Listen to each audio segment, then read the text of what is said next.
Andy Warhol was born into a quiet immigrant family in Pittsburgh, where the factories breathed smoke all day long, yet inside one small house a boy was learning to see the world as a collection of images waiting to be repeated. As a sickly child who spent long days resting in bed, Andy filled the silence with radio voices, movie magazines, and drawings, slowly discovering that repetition did not feel boring but comforting and strangely powerful.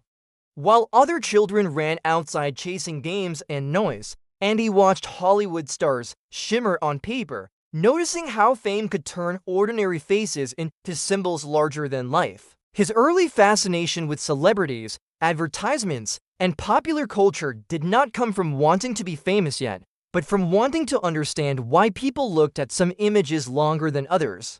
Andy learned early that images could travel faster than words, and that a simple picture, if repeated enough times, could settle inside people's minds like a catchy song. When he studied art, he discovered that beauty did not always need dramatic brushstrokes or heroic poses, because sometimes flat colors and clean lines could speak even louder. Moving to New York City felt like stepping into a giant, glowing machine, where magazines, billboards, shop windows, and movie posters all competed loudly for attention. And he watched this city carefully, understanding that modern life was no longer shaped by kings or gods, but by products, packaging, and faces printed millions of times. Instead of painting dramatic historical scenes, he chose soup cans, dollar bills, and soda bottles, quietly suggesting that modern society worshipped shelves and screens as much as temples. Many people laughed at first, unsure why a painting of soup deserved attention, yet Andy calmly showed that everyone already knew this image by heart. He realized that art did not need to surprise people with something new, but could shake them by showing something familiar in a new way. Andy's work asked a strange question without shouting it, wondering whether repetition made things meaningless or somehow more powerful. As his style grew clearer, Andy became less interested in the artist's hand and more interested in machines, screens, and processes that removed emotion from the surface. Silkscreen printing allowed him to repeat images again and again, turning Marilyn Monroe into patterns of color and shadow rather than a single person. By doing this, Andy showed how fame itself repeats faces until they feel unreal, bright, and fragile at the same time. His studio, known as The Factory, became a place where art felt like production, conversation felt like performance, and everyday life blended with creativity. Artists, musicians, models, and curious visitors drifted in and out, creating a moving collage of personalities that mirrored Andy's interest in modern celebrity culture. Andy observed people quietly, often speaking little, while collecting their images, habits, and moods like materials for future works.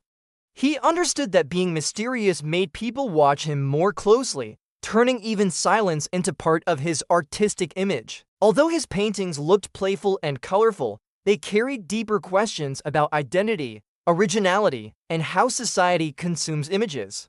And he showed that in a world filled with copies, the idea of an original could become blurry and strange. Children could look at his art and smile at the bright colors, while adults often felt slightly uncomfortable recognizing familiar brands inside museums.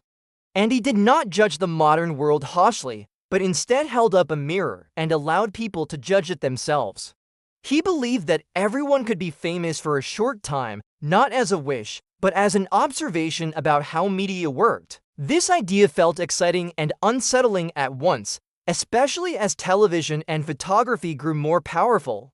And he turned accidents, smudges, and misprints into part of the artwork, suggesting that mistakes were simply another form of truth.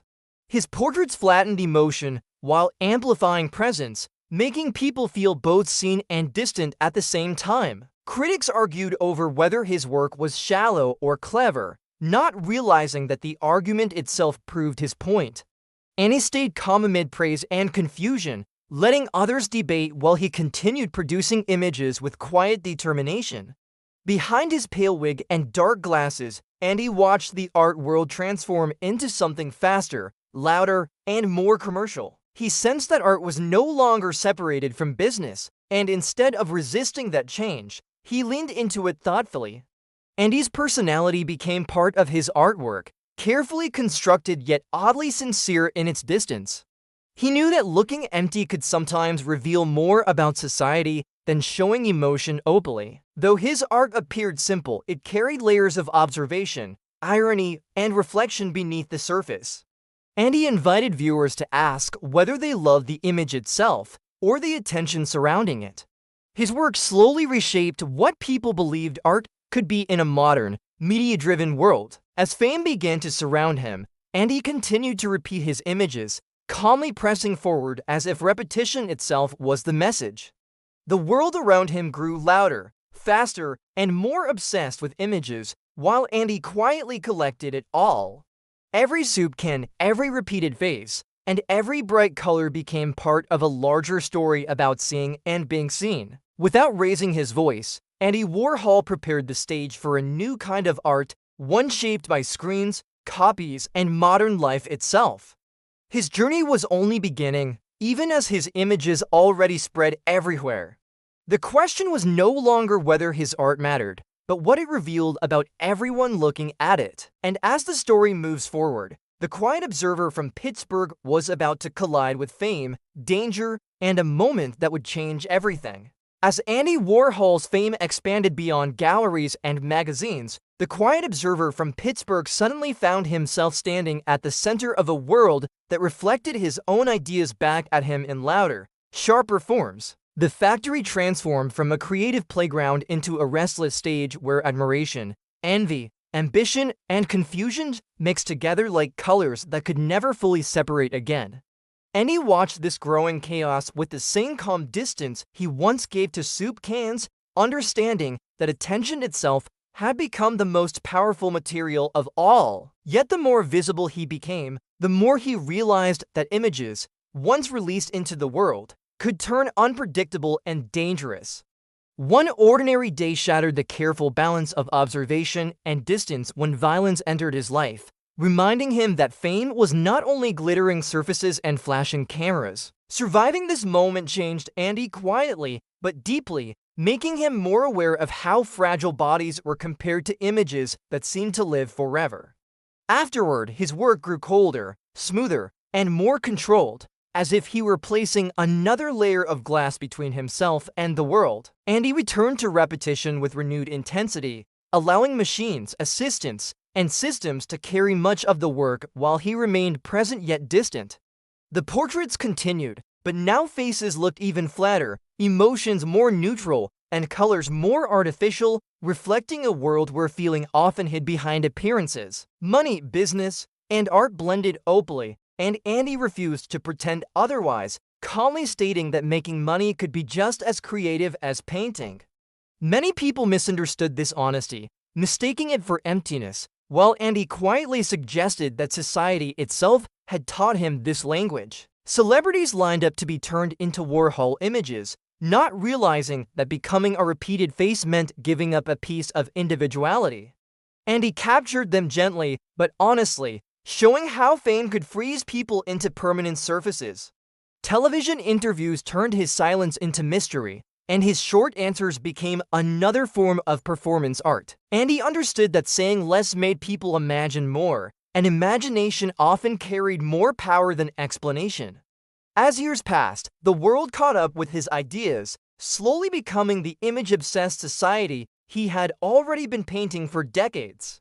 Bright advertisements, endless copies, and instantly famous faces filled daily life, making Warhol's work feel less shocking and more prophetic. Children could now grow up surrounded by screens, unknowingly stepping into the future Andy once quietly predicted.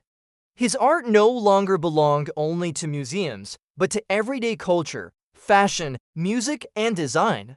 Andy watched all of this with a soft smile, knowing that art had finally merged completely with life. Though some still called his work shallow, time slowly revealed the depth hidden beneath repetition and color. And he showed that modern identity could be copied, sold, and reshaped endlessly without ever fully disappearing. He revealed how people could be both consumers and products at the same time. Behind the bright surfaces, Andy remained a shy observer who preferred watching the world rather than dominating it. Even near the end of his life, he continued recording daily events, collecting moments like images waiting to be understood later.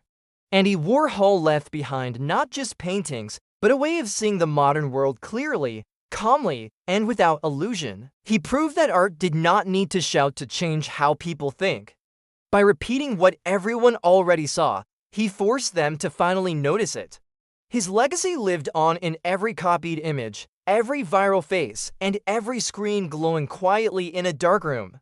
And he turned everyday life into art, and art into everyday life, until the line between them disappeared completely. The boy who once lay in bed listening to the radio had helped reshape how the world saw itself. Without heroes or dramatic gestures, he changed history using images people thought they already understood. Andy Warhol showed that the modern age would remember faces more than names, surfaces more than stories. Yet inside those surfaces lived questions that refused to fade. What is originality in a world of copies? What is identity in a sea of images? And who are we when everyone is watching everyone else? And he never answered these questions directly, choosing instead to repeat them quietly until the world had to ask them itself. Long after the bright colors fade, the mirror he held up to society still remains. Because once people learn to see themselves as images, they can never look away again. Andy Warhol did not paint the modern world, he revealed it. And in doing so, he became part of it forever.